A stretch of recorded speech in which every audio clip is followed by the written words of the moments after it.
வணக்க மக்களே, இன்னைக்கு நாம என்ன பார்க்க போறோம்னா டிஆர்எஸ் ரிவ்யூவில் சம்பவம் செய்த தல தோனி கோபத்தில் தண்ணீர் பாட்டிலை தூக்கி எறிந்த சம்பவம்.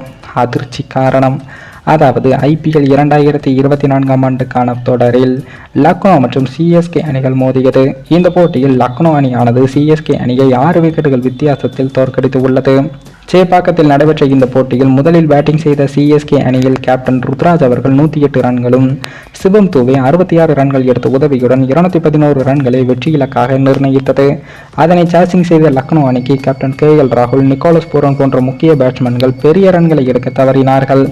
ஆனாலும் 3வது இடத்தில் களமிறங்கி சிஎஸ்கே பவுலர்களை அதிரடியாக எதிர்கொண்ட மார்க் ஸ்டோனிஸ் அவர்கள் 13 பவுண்டரி 6 சிக்ஸருடன் சதம் அடித்து 124 ரன்களையும் குவித்து 19.3 ஓவரில் லக்னோவை வெற்றி பெற வைத்தார்கள்.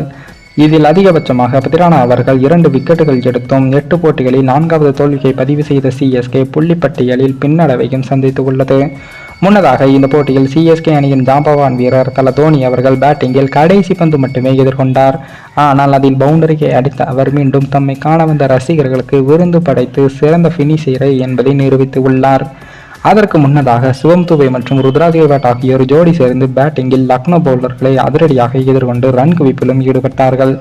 ஆனால் அப்போது தல தோனி அவர்கள் பேட்டிங் செய்ய வருகிறார் என்பதை ரசிகர்களுக்கு காண்பிப்பதற்காக அடிக்கடி கேமராமேன் அவர்கள் பெவலியின் பக்கம் கேமராவை திருப்பினார். இதனை பார்த்த தல தோனி அவர்கள் களத்தில் விளையாடும் வீரர்களை காண்பிக்காமல் என்ன ஏன் அடிக்கடி காட்டுகிறீர்கள் என்ற வகையில் கோபமடைந்து கையிலிருந்த தண்ணீர் பாட்டிலை விளையாட்டாக கேமராமேன் வீசி எறிவது போல சென்று மீண்டும் கையிலேயே பாட்டிலை வைத்துக் கொண்டார். இதனைத் தொடர்ந்து நடைபெற்ற போட்டியில் பந்து வீச்சில் 13வது ஓவரின் கடைசி பந்தில் மார்க் ஸ்டோனிஸுக்கு எதிராக தூசர் தேஷ்பாண்டே ஒய்டு போன்ற பாலை வீசினார்.